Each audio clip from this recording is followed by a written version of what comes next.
pleasure to have Daniel for 15 minutes special talk.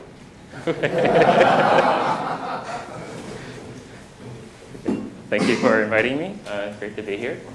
I want to tell you about this work that I've been doing over the last year on learning without correspondence. I should say this is joint work with Alex Andoni, Kevin Shi, and Xiaorui Sun. We were all at Columbia at the time, and Xiaorui now is at Microsoft. Okay, so let me tell you, motivate some of the problems that we were thinking about with this work. First example of what I mean by learning without correspondence is when you are learning from sort of two different data sets that maybe are collected separately, but there should be some correspondence between the entries in the databases, and you would like to learn some relationship between these different the different attributes collected in one database and the attributes in the other database. But since they were collected separately, maybe what happens is that the rows here do not correspond to the rows over here. So in this kind of case, you're interested in maybe predicting whether someone has a disease from that's sort of contained in one database, and in the other database, you have the covariates that you want to use to predict whether you have disease.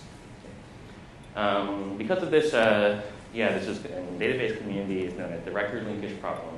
If you don't know the linkage, the correspondence between the entries in the database, it's not as obvious how to do the estimation or the learning. Okay, so that's the example number one. Another example comes. But you have the same size, the same number of rules. Yeah, if you're lucky, let's say that happens to be the case. Yeah. So if you're lucky, there is supposed to be some correspondence between these entries, but you're missing this information. Okay, so that's example one. Example two comes from something people do in biology. It's this thing called flow cytometry.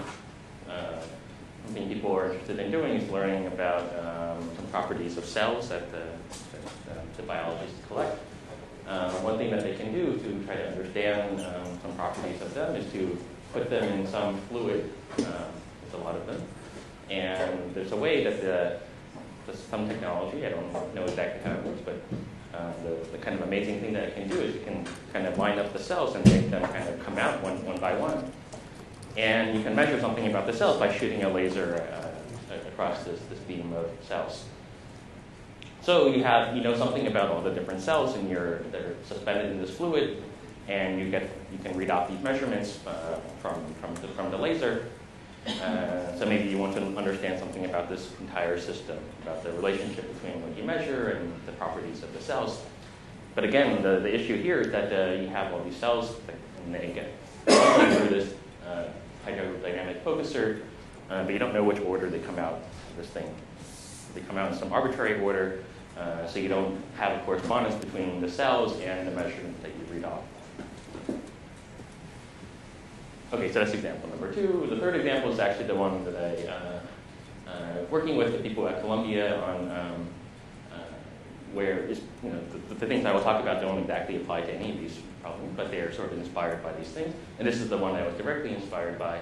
So this one is a problem where people in material science are interested in understanding structure of very complex molecules, very, very tiny molecules, but these molecules are they're very irregular. They're not like crystals. Crystals are somehow very regular, somehow it's easier to understand their structure, but they want to understand these very irregular types of structures, the molecular arrangement of the atoms that make up these molecules.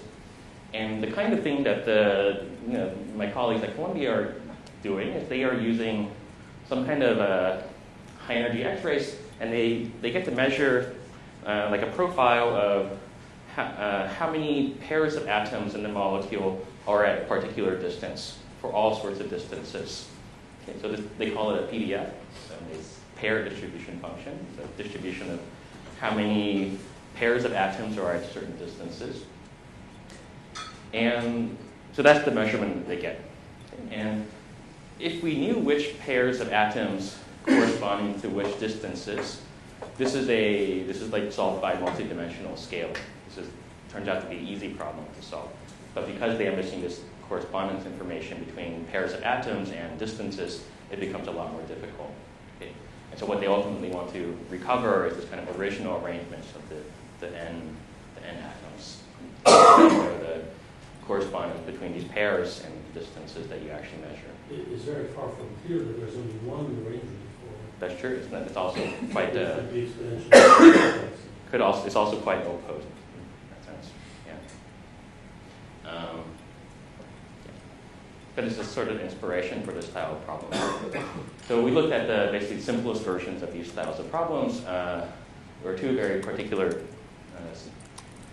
problems that had the spirit of missing correspondence information.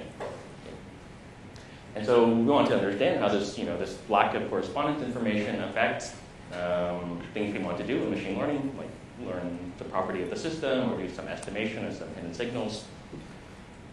And so we looked at it in two, kind of toyish problems.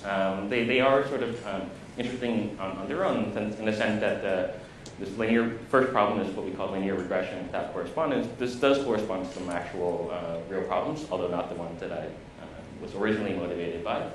And then the second problem is what we call correspondence retrieval, which turned out to be a particular generalization of a problem that people have been studying for quite a while called the phase retrieval problem.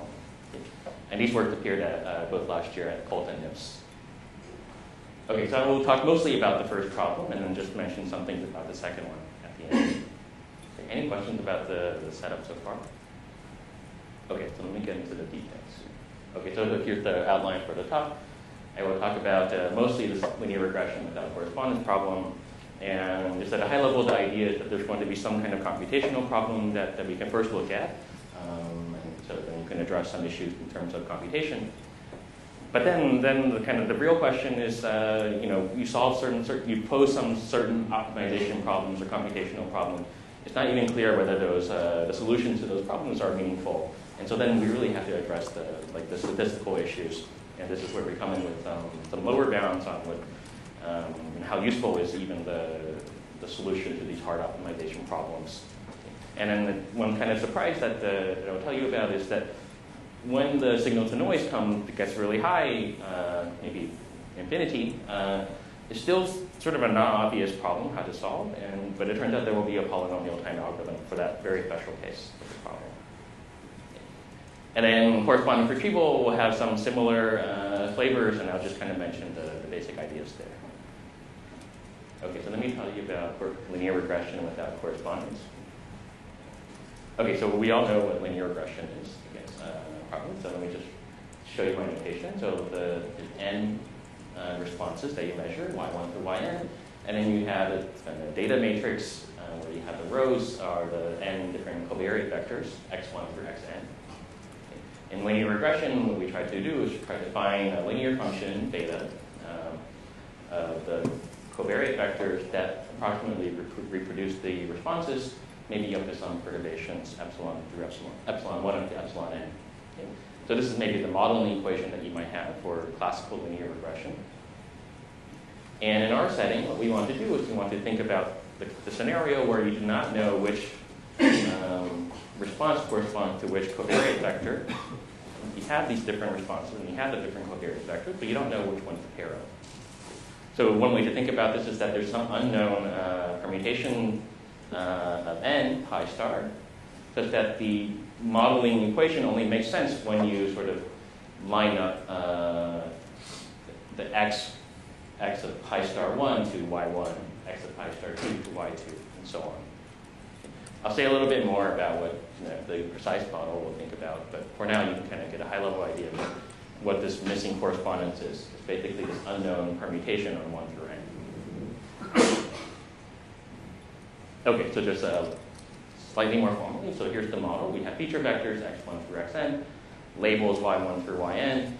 There'll be some kind of model where this is what we want to be thinking about. That yi is the linear function beta star applied to x of pi star I, and then plus some error epsilon I.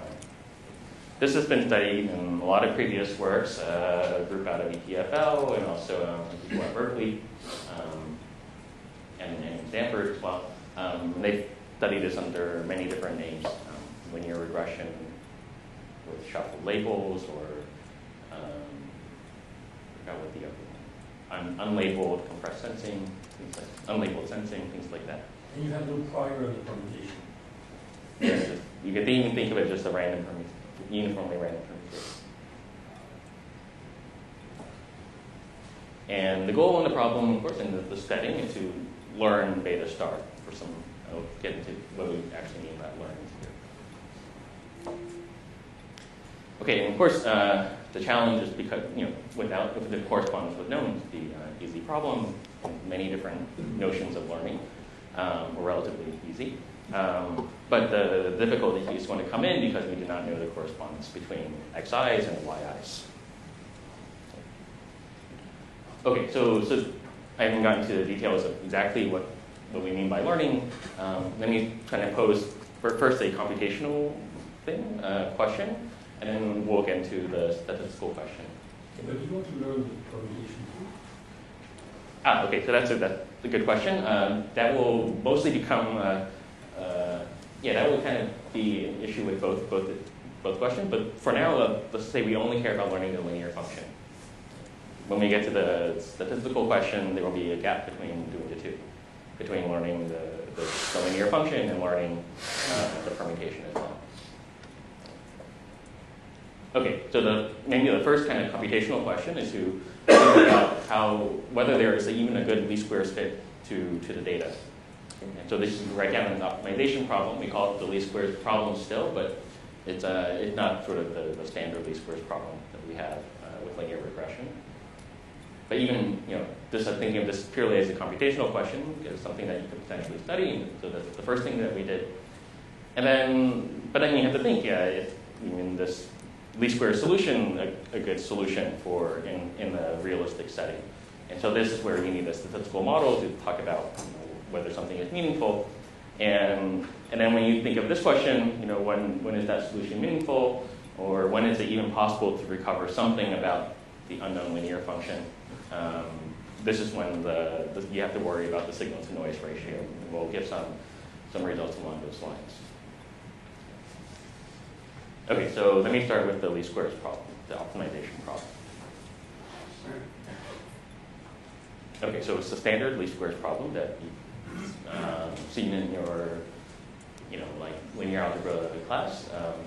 You have some vectors, x1 through xn, some right-hand side, y1 through yn. You want to find betas so as to minimize the difference between the xi's, after applying beta, minus the responses, and sum up the squares of these differences.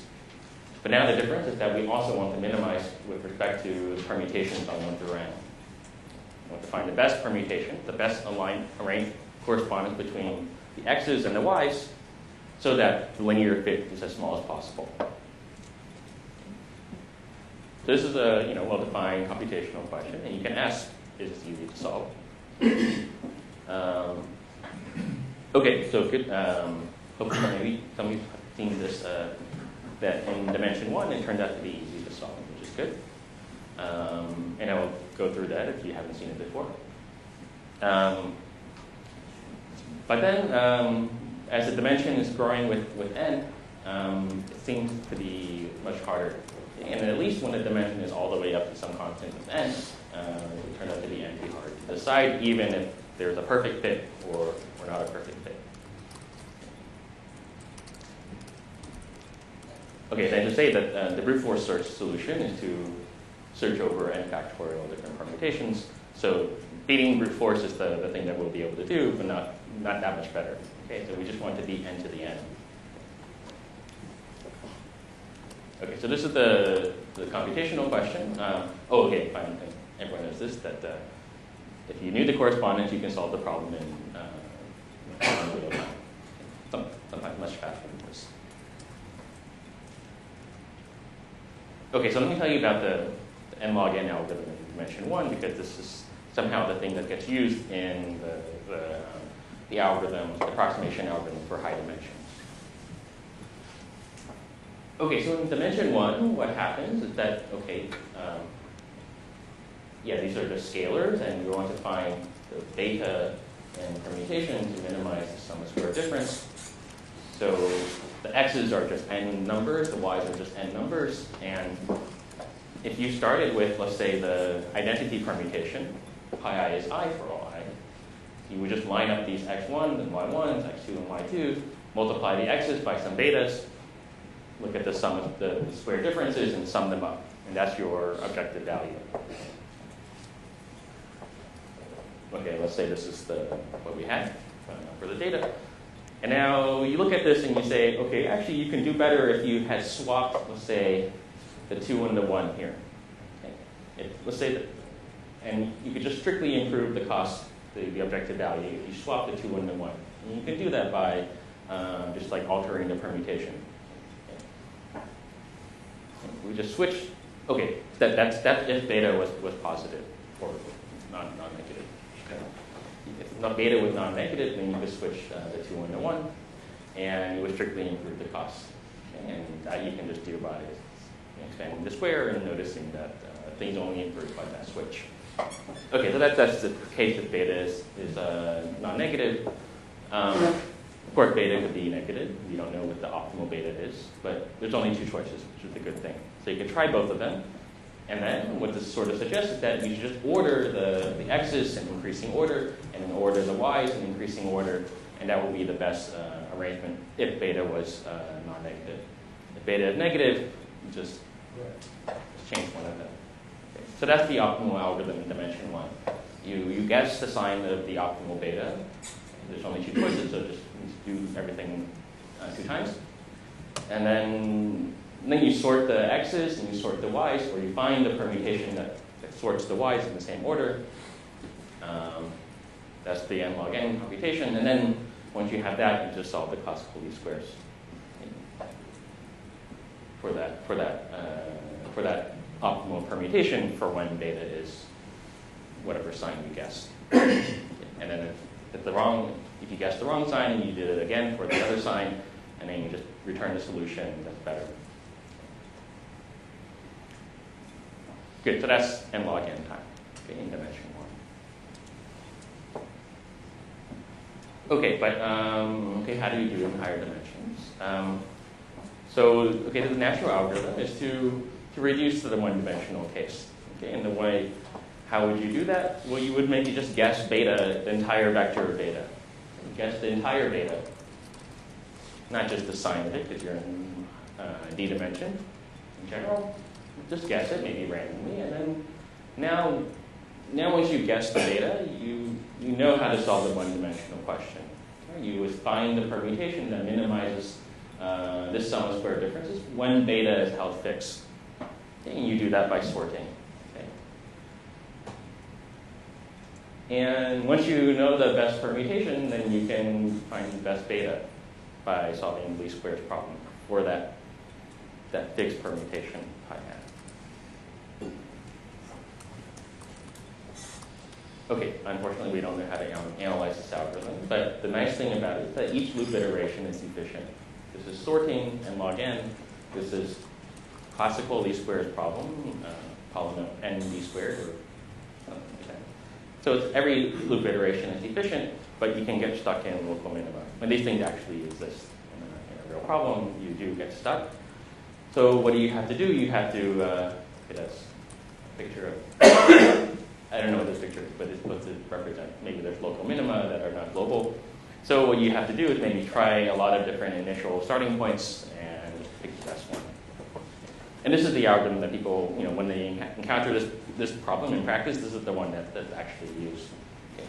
And an open question that we don't know the answer to of how many times you would have to restart, or how many to find a good solution, or even how many iterations a particular run of this algorithm would take before it converges. So that would be an interesting problem to look to understand.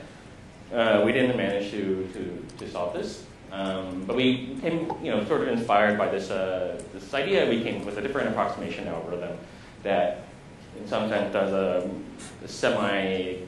semi-refined grid search that at least beats the brute force solution.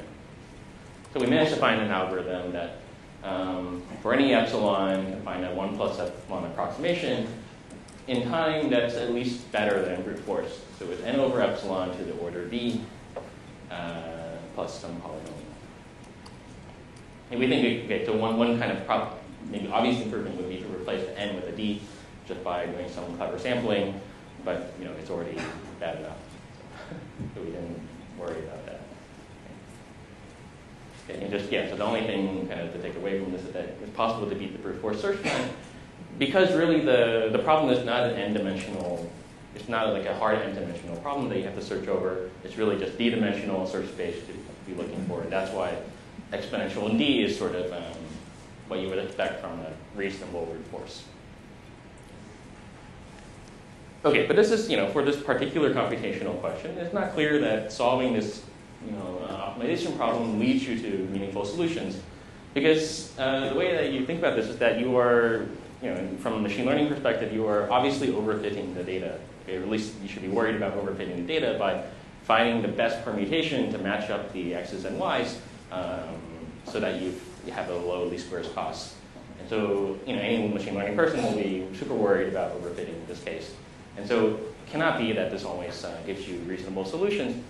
It can only be the case that this is useful when there's sort of low enough noise or high enough signal. In other words, there's to be some constraint on the signal to noise ratio for which this is actually reasonable. And that's what we want to look at next.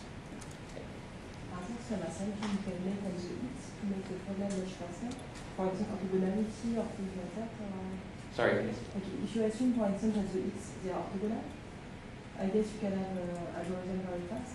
That the x's or the features are orthogonal? Yeah. Are there some broader assumptions that you can make to do faster? So I think there has been some follow-up work where, not on the x's, but if you assume something about the permutations known that is not too far from some known permutation, then the problem does become potentially easier. But I'm not sure. Yeah, computationally, when it actually becomes that much easier. Sorry, I take that back. That was actually only for the statistical question. I'm not sure about computation. If you're orthogonal, I guess you can. Yeah, if it's orthogonal, that's one special case. Beyond that, I'm not sure. Okay, let me talk about the statistical question. So the motivating problem, there's some underlying truth that we are trying to recover in the linear system, and we want to understand when is it possible to recover that underlying signals. So there was some real permutation of these data and some real, this is the model, but a real linear function that gives you a good mapping from the inputs to the outputs. And the question is when this, perhaps the best fit solution provides you recover something about the truth. So we want to study this in a statistical model. And by doing this, we will be able to understand two things. One is, first of all, limits, information theoretic limits. And then secondly, a statistical model is also nice for understanding average case behavior of algorithms. And so we could hope that maybe in the average case, the problem is not actually computationally hard. Okay, so our statistical model will be the simplest one, which is the Gaussian model. So the x's will be drawn IID from some, for now I just call it some distribution t, but it will very soon be Gaussian. And the errors will be normal errors. And the quantity that we will be studying is the signal to noise ratio, which we define as the squared length of beta star divided by the noise of the variance of the noise sigma squared.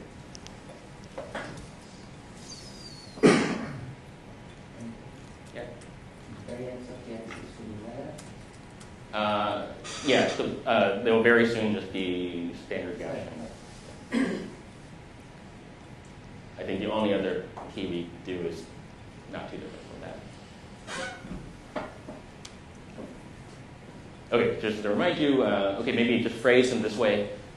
When can you recover something about beta star?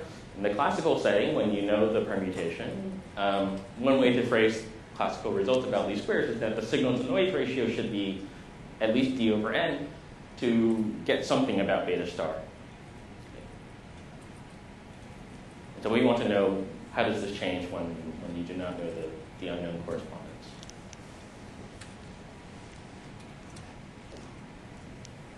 Okay, so let me give you some high-level intuition for why this becomes more difficult. let's say that the x's are drawn from some product distribution. So it's actually the columns of this matrix are independent. Suppose that you just want to decide between whether beta star is the first column, picked out the first column, or picked out the second column. So beta star is either E1 or is E2. You just need to tell the difference between these two scenarios. In the case where you know the permutation, actually it's good to have, as you get n gets bigger and bigger, these two columns start to look more and more different from each other. And then you can, then that will be reflected in y, because y will just be one of these columns plus some noise. As n gets bigger and bigger, you start to be able to distinguish between these two worlds more and more easily. And that's why the signal-to-noise ratio in the classical setting, actually the requirement on signal-to-noise gets better and better as n gets bigger and bigger. But if the correspondence is not known, actually it's not clear that this is the case.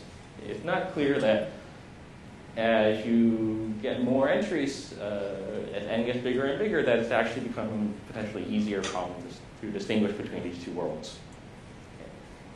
And why is that?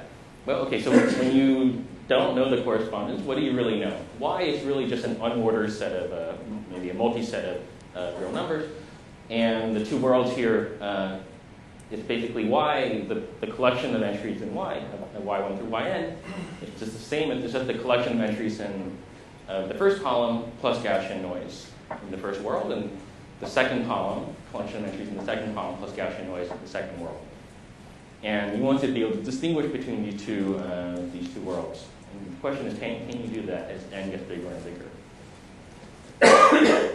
So this may be what it looks like if the distribution was on the covariates, which is standard normal. Okay, just generate these from MATLAB. And this is one histogram of numbers drawn from normal 0, 1. There's another one independently drawn. But can you tell the difference now if you perturb them? Okay, so between these two, there's a difference. You see. Yeah, there are different things. If there was no noise, you would be able to see it. But with noise, now you cannot. It's hard to tell which one, whether this came from here plus noise or this came from here plus noise. And okay, so this is the kind of the source of the difficulty. What is a multiset? It's a set, but if you have repetition, you keep both of them. Oh. So it's just the empirical measure. Yeah, empirical.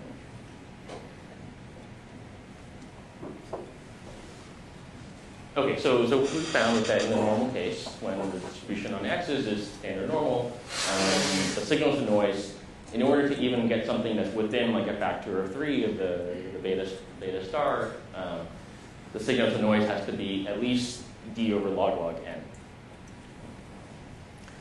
And to contrast that with when you know the correspondence, signal to noise just had to be d over n. So now it has to be quite a bit larger.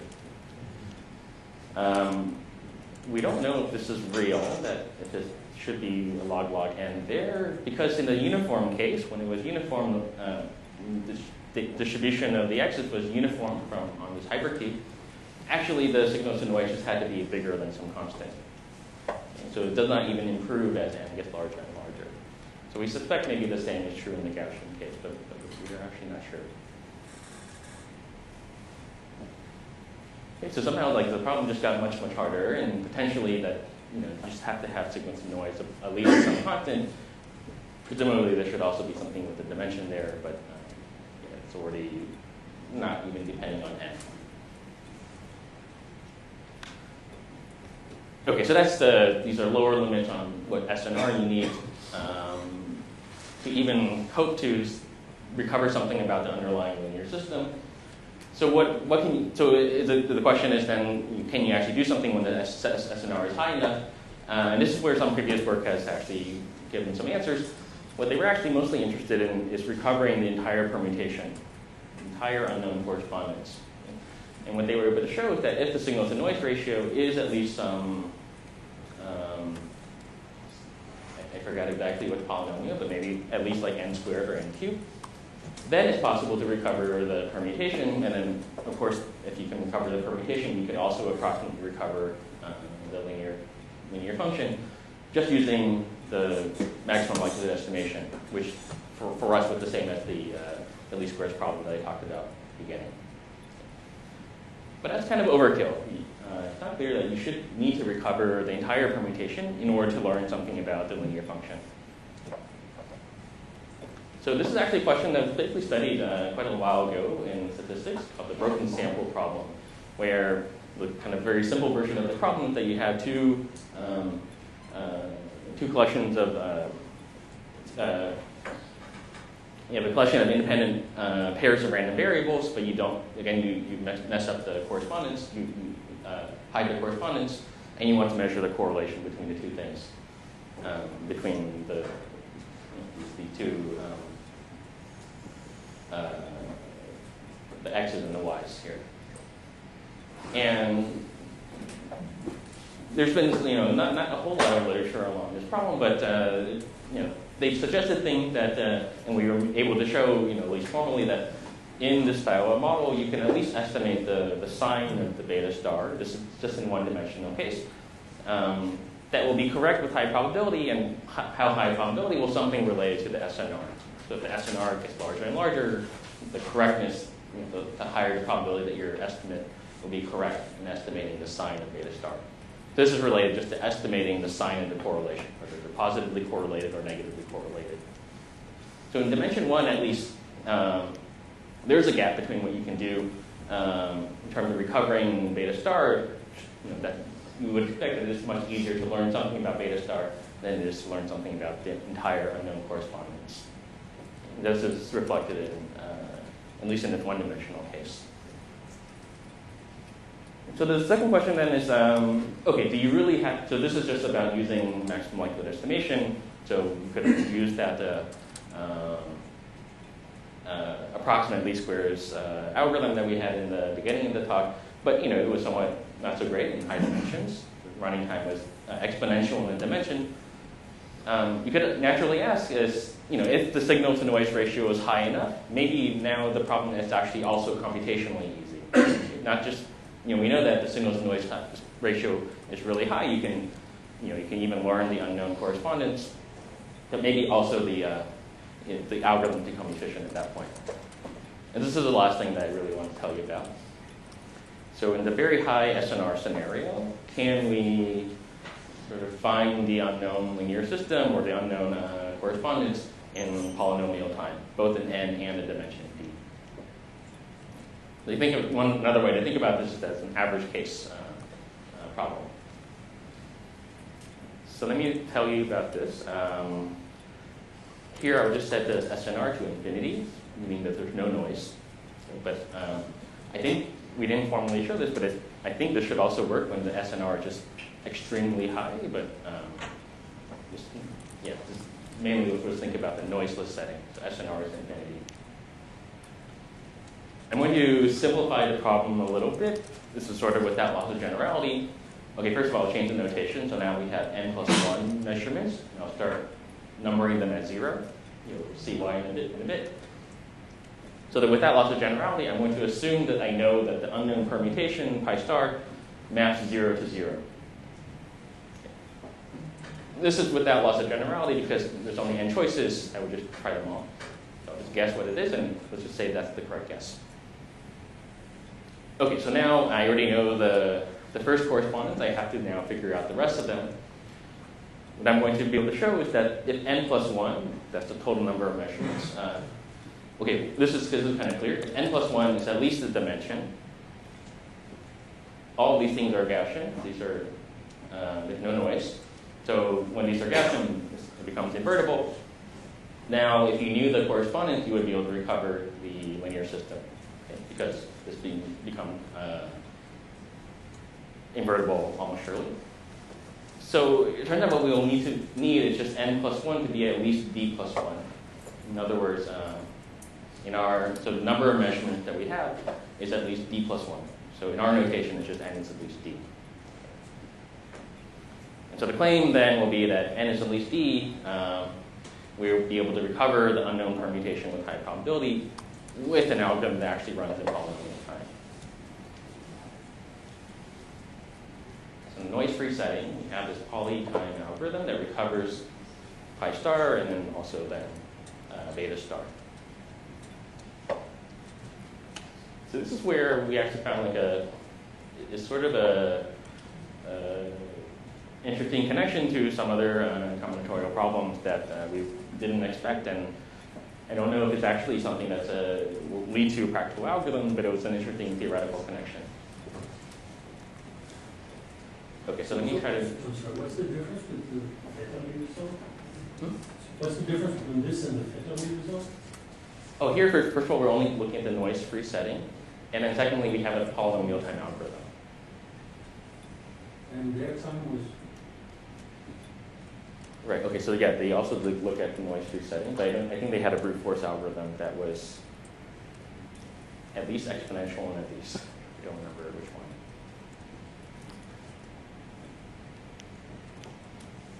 Yeah, so I think this is the first polynomial time. And let me just motivate the idea, and I won't get through all the details of how this works. Okay, so I said we're looking at the special case where we know that y0 is x0 times beta star. That's the one correspondence we do know. And the rest we don't know. Okay? The pi star, just now think of it as a permutation on 1 through n. Okay? We don't know what it is, but we know that yi is equal to x, the pi star I x times beta star. To simplify the notation, I'm going to, let's just pretend n is just exactly d. Okay? This is not, obviously, without lots of generality, because actually n being larger could have made the problem harder, but let's just stick to this case. And the x's are drawn from standard normal. Let's just say that they're basically this coordinate basis, so they're exactly orthogonal. This is kind of morally true also. Okay, so if that's the case, if the xi's are exactly just the standard coordinate basis, what do you get? Okay, so you know y0, of course. Now what is y1 through yd? Well, it's just the entries of beta 1 through beta d.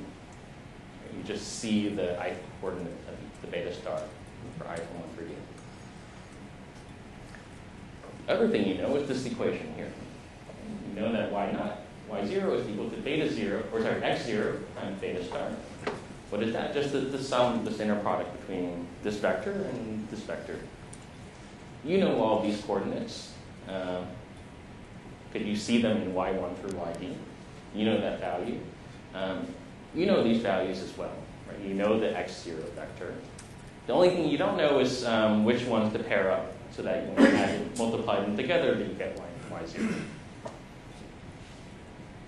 So this is the kind of the picture. You have this x0 vector, and then you have y1 through yn, which are exactly just beta 1 star to beta n star.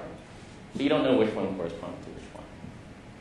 And so one way to write out this inner product is as this double summation of all pairs of one thing from here, one thing from there, multiply them together, but multiplied by this indicator of whether pi star I actually does map to j.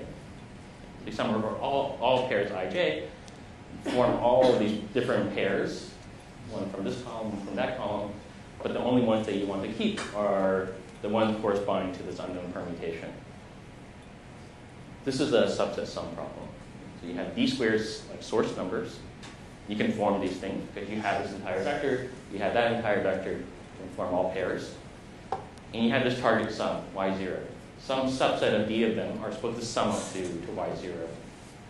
So some subset sums up to y0. This is the subset sum problem. Okay, so I claim this is going to be easy to solve.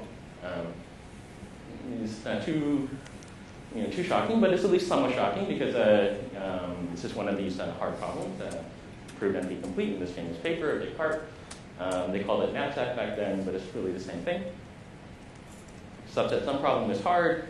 Okay, so it's only weakly NP hard, but still, that's not the reason that we're able to solve it. The reason we're able to solve it is because it's an average case version of the problem. Okay, and the source numbers are actually drawn IID from some large enough domain.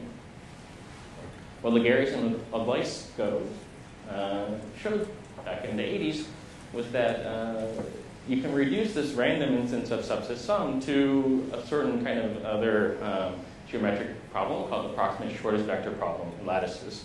So this is a problem, I won't get into the details, but it's a problem about lattices. These are in Euclidean space, where lattice is just the integer linear combinations of these vectors, basis vectors.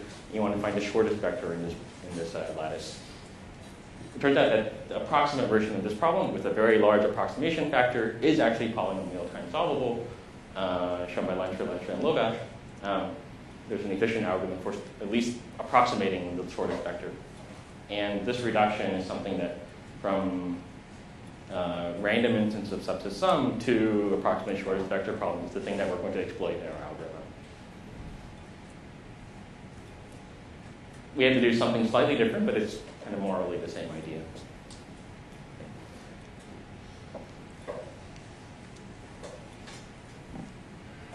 Okay, so let me say, maybe I'll just skip the details of this, but the basic idea is that you can construct a certain lattice for which the only way to get a short vector is by figuring out the correct subset of numbers to sum up to the target sum, and any other subset of numbers will not produce a short vector in this lattice basis. So by finding even an approximately short vector in this lattice, you will have figured out the correct subset that sums up to the target sum. That's the reduction from subset sum to approximate shortest vector problem. In order for us to use this, we have to, it's not too hard. We don't have IID source numbers, but they are at least Gaussian. And so we know how to say something about how separated Gaussian random variables, even if they are a little bit correlated, but they don't sort of kind of produce spurious subsets that sum to the same sum. This just requires a little bit of anti-concentration for some Gaussian random variables.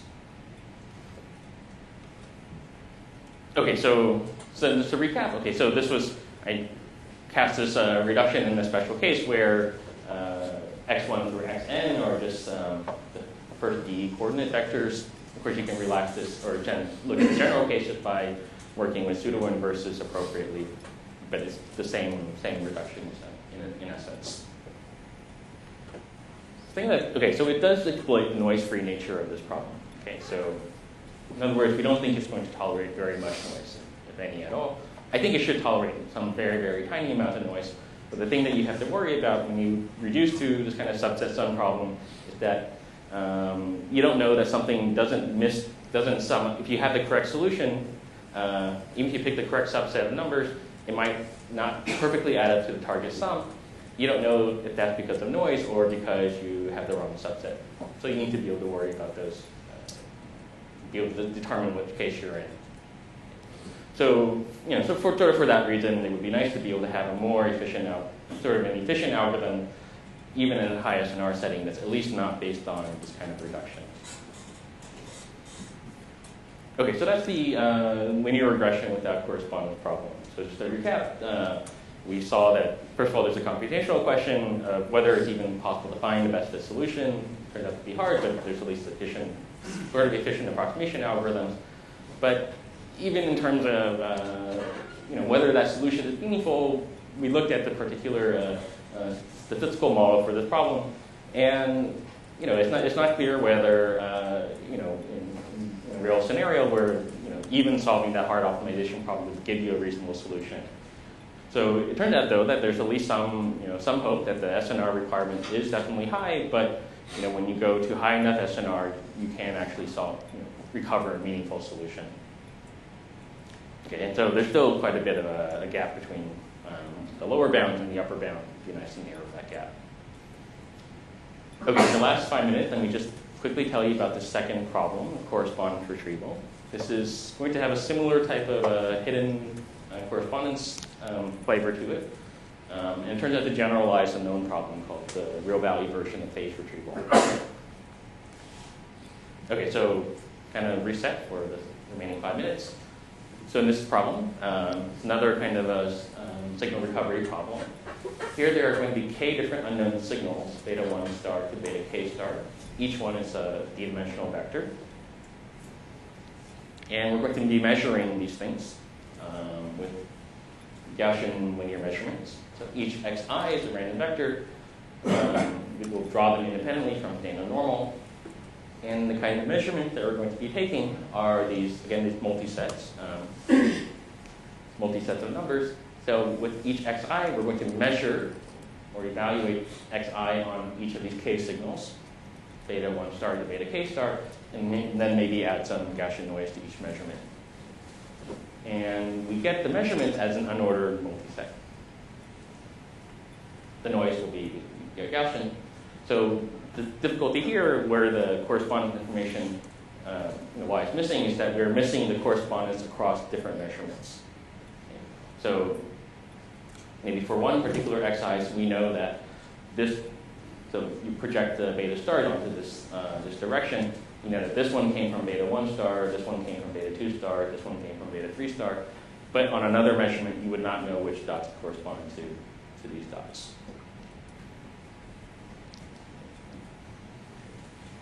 Okay, so that's the problem. Okay, of course, k plus 1 is the standard least squares problem, or classical linear regression model. When k is 2, and actually this is also sort of without lots of generality, that let's say beta 1 star is just minus beta 2 star. Then what do you get? This is what we call the real value variant of phase retrieval. Because the two measurements that you get are, for each I, you get xi dot beta star minus xi dot beta star. These are just, the beta 1 is just beta star, and beta 2 is minus beta star. This is the same information content as just the absolute value. And for this version of phase retrieval, there's lots of known methods. I didn't list them here. But all the existing methods require n to be at least 2D, maybe like 3D, or at least order D. As soon as that happens, there's lots of algorithms that work for recovering beta star. So what we're able to show is that, at least in the noise-free setting, we can again apply a similar type of algorithm by reducing to subset sum, which then reduces to this short spectrum problem, as soon as you have at least d plus 1 measurements. This is the same for exactly the same reason. We have this, a single kind of, you sort of have d measurements to kind of encode some numbers that you need to sort of add up, and the equation is given by that final measurement. Okay, so that's in the noiseless setting. Okay, and the reason this is okay, so this is for any value of k, not just for k equals 2, but for any value of k. And the reason this should not be too surprising is because with each measurement, you do get a measurement for all k signals. So really, you have each measurement sort of gives you information about all k things. So it's not that you would expect this thing to at least grow with k. Okay? So it's not sort of an impossibility that just having something independent of k works out here. But for the noisy setting, the only arguments that we were able to find in this case were based on method of moments and tensor decomposition, things of that nature. But all of the methods that we were able to find need the number of measurements to grow with k now.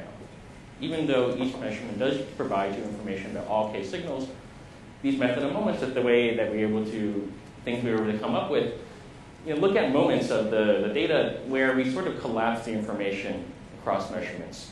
So for each measurement, you have k different y's. The method of moments that we used looked at moments where maybe we like averaged the squares of all the y's or the cubes of all the y's and so forth. And then from doing this, you can do some tensor decomposition. The only thing nice about this is that it's at least robust and you can tolerate some amount of noise. And so we don't know, though, what the SNR limits for this problem are, or even whether this method of moments can even hope to get something like the noise-free result, where there's no dependence on k at all in the number of measurements required. Okay, so I don't know. So I'm a little curious about whether there's something fundamentally limited about this style of algorithm where you are averaging away information in each measurement. Okay, so let me just close and leave you with some open problems to remind you of the ones that I mentioned. So this is looked at two different problems that were motivated by kind of real-world scenarios where you are missing correspondence information in your data. If you do methods of modes for enough modes, essentially you characterize every measure. That's true, but then so it should say if you do 1, 2, 3, 4 to 1,000. That's true. We would like also efficient algorithms. True. Yeah, I guess the real question is whether there's a trade-off here between noise tolerance and computational efficiency.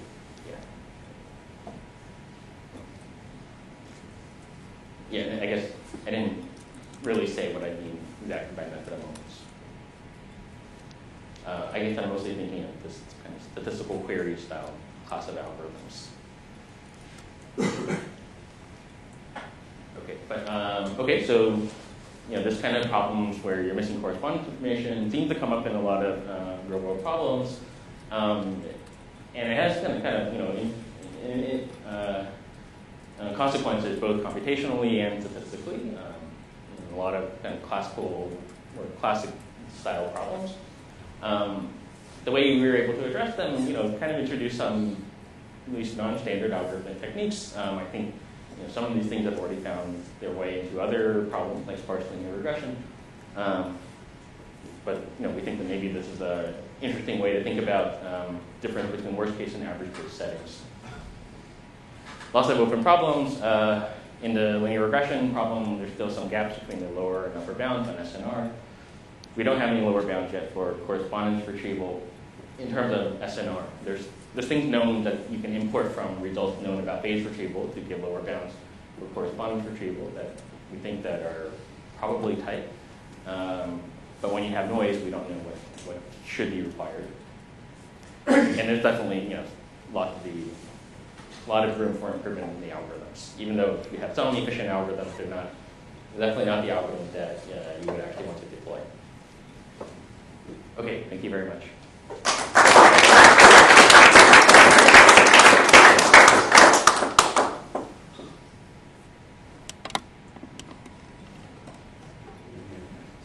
I didn't really get what you wanted to improve in the results of the group at the PFL.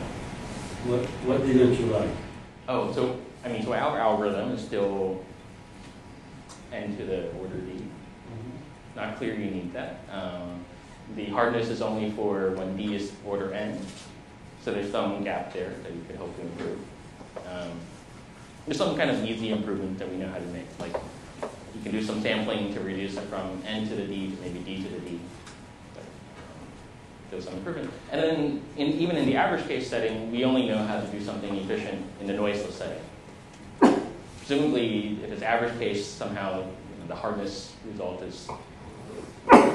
doesn't really apply anymore. Maybe in the average case, we can have efficient algorithm even if there's some semi-large amount of noise. The result of the way I understand it, I had never heard about Federley and his collaborators. You were saying that the SNR is large, then? Yeah, so, the running time of the algorithms. So the algorithms are exponential time in some parameter. I think they're basically doing some kind of brute force as well. Probably even worse than n to the d. They have some special cases like on the plane they can do something that's separate. It sounds very much like what I was discussing in intensive PCA. You have the finite lambda, you have the complexity, the threshold for recovery, but when you use maximum likelihood to get it in finite time, you need the signal to noise ratio to diverge. Mm-hmm. Yeah. Seriously. Yeah. And then there was a big gap. But there we could prove really that there was complexity. Yeah. A large number of data points here, it's not clear. It's the same style of. But it's very similar. So the question about the reduction of subsets up, because when you construct this, your subset should be a constraint subset, should be a matching it cannot be any subset, right? But in the dimensional subset sum, it can be any subset. Yeah, any subset that adds up to the target sum. So the way the reduction is going to work is there will be only one subset that adds up to the target sum. Any other subset will necessarily produce a super long vector and the short vector in the lattice.